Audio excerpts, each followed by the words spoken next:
सदियों पुराना एक कुआं था गांव के बीचों बीच। कहा जाता था कि उसकी गहराई में एक रहस्य छुपा है। बुजुर्ग अक्सर बताते थे, इस कुएं में एक जलपरी रहती है, मगर किसी ने उसे कभी अपनी आंखों से नहीं देखा।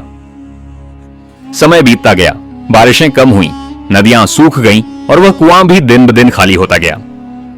फिर एक दिन ऐसा आया कि कुएं के तल में पानी की आखिरी बूंद भी गायब हो गई। गांव वाले निराश हो गए। गांव के एक कोने में रहमत नाम का एक गरीब आदमी रहता था। घर में खाने को कुछ नहीं था और प्यास से उसके होंठ फट चुके थे। एक दोपहर वह धीरे धीरे चलता हुआ कुएं के पास पहुंचा। झांका तो नीचे सिर्फ पत्थर और धूल नजर आई। रहमत मायूस होकर कुएं के किनारे बैठ गया और आसमान की तरफ देखकर बोला, ए कुएं, मैं गरीब आदमी हूं, तेरे पानी से ही मेरी जिंदगी जुड़ी थी। अगर तू पानी नहीं दे सकता तो कम से कम मेरी पुकार सुन ले। उसकी आंखों से आंसू टपकने लगे।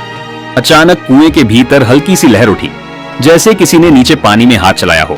धीरे धीरे नीली चमक उभरी और उसमें से एक खूबसूरत जलपरी बाहर आई। लंबे सुनहरे बाल पानी में लहरा रहे थे, आंखों में समंदर की गहराई और चेहरे पर रहस्यमयी मुस्कान थी। रहमत, तुमने मुझे पुकारा और मैं आ गई। जलपरी की आवाज संगीत की तरह गूंज रही थी। रहमत हैरान होकर बोला, मैं प्यासा हूं, मुझे पानी दे दो और मेरे गांव को भी जीवन दे दो। जलपरी ने अपने हाथों से एक चमकते हुए प्याले में पानी भरकर रहमत को दिया। वह पानी न सिर्फ ठंडा और मीठा था, बल्कि पीते ही उसके भीतर एक अजीब सी शक्ति भर गई। फिर जलपरी ने कहा, रहमत, तुम्हारा दिल साफ है, तुम्हारी पुकार सच्ची है।